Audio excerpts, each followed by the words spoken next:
Hi everyone, welcome to Coats and Jackets, and today it's time for a Top 5 Wednesday.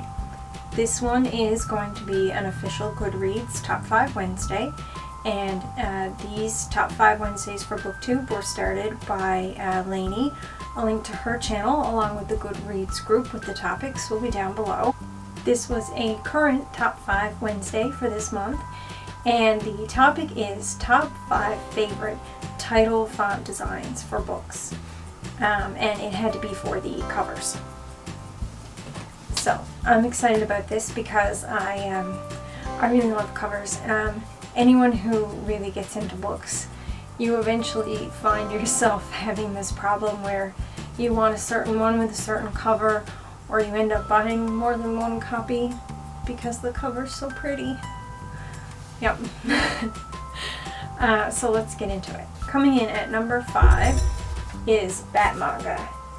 And this has a really great cover design because it's a little half sleeve. And what it does is, being a different texture, it actually tones down and draws your eye.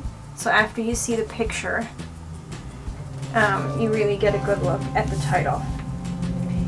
And the font is really active. It's descriptive of the type of work. It's the kind of thing too you expect to see in a Batman. Like, you expect to have that text with the exclamation point, and you know, you expect to see the name inside the bat symbol and stuff like that. I just thought that was a really nice design and a nice way to get in this information well without making it too busy, since it is quite a busy cover.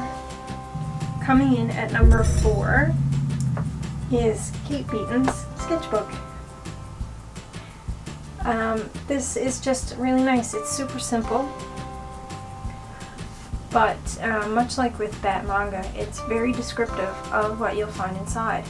The font here too on the top is just ever so slightly arched and curved around the center of it to fit the circle without making it look out of place, and then it's perfectly straight at the bottom. And it's just done in her written hand, but it's done very neatly and very well. And as I said, it really describes, like especially seeing it right next to the picture, the type of art and what the art would look like. And I just thought that was really, really neat. Coming in at number 3 is the Mary Pratt art book. And this is from her exhibition. It's an exhibition that started out here locally at the Rooms Art Gallery and has since traveled around the country. It is gorgeous, gorgeous work. The reason I picked this cover is because the actual artwork that they chose for the cover worked really well with the font and how they ended up doing the font. The font is very simple and bold, straight lines. It's very easy to read. It stands out really well from the background because it's silver, so it's kind of shiny. What's really nice about it being silver as well is that it almost feels like it's being illuminated from behind by the sun as it shines through those jam jars. And it's really effective. It really fits the piece very well. For number 2, I picked this version of Bram Stoker's Dracula. And I picked this because it has different words and also passages from the actual text scattered throughout, embossed in the cover. But then the actual title and author name are in a different font from everything else. Now this is all varied fonts and weights, but these two are in the same font. They're a bit bigger than the other fonts, and it's a very beautiful sort of font that reminds you of Gothic from around the Victorian era. And then it really catches your eye with the way the red there is glittered. And it's very metallic. And just as a side note, even the back is done very well. And once again, it's different passages, but it's got certain words done in that same particular Gothic style font so that you notice certain words right away. This is one of those where I already own a copy, but I got a second copy. only because I saw this and it was just so beautiful.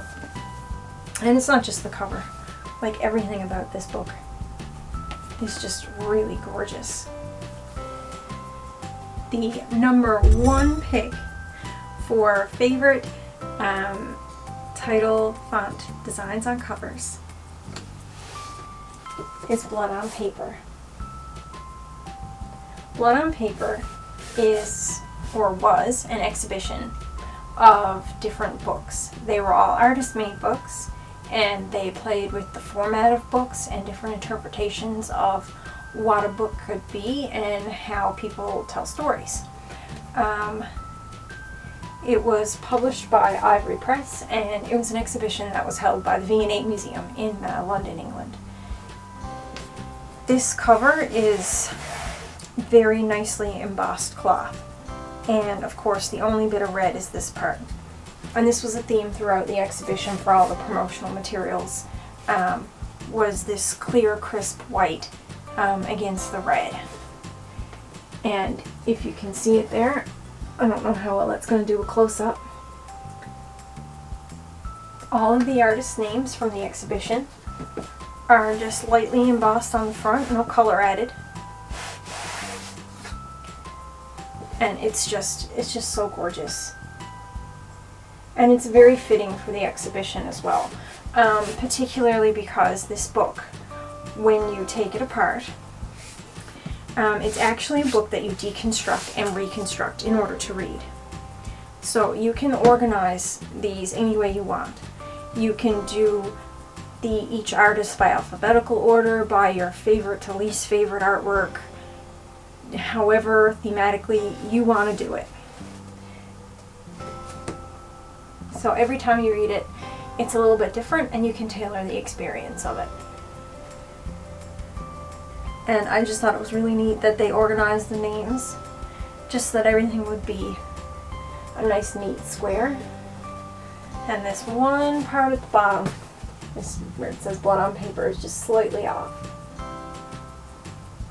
So that was my top 5 favorite title font designs on books. I hope you enjoyed this video. If you liked this video, I have other top 5s in a playlist, and of course there'll be a link for that down below. I'm often going to do top 5s. Some of them will be Goodreads ones related to books like this, and others will just be different top 5s that are making the rounds on YouTube. So I hope you guys tune back in. Thanks so much for watching, and have a great day. Bye.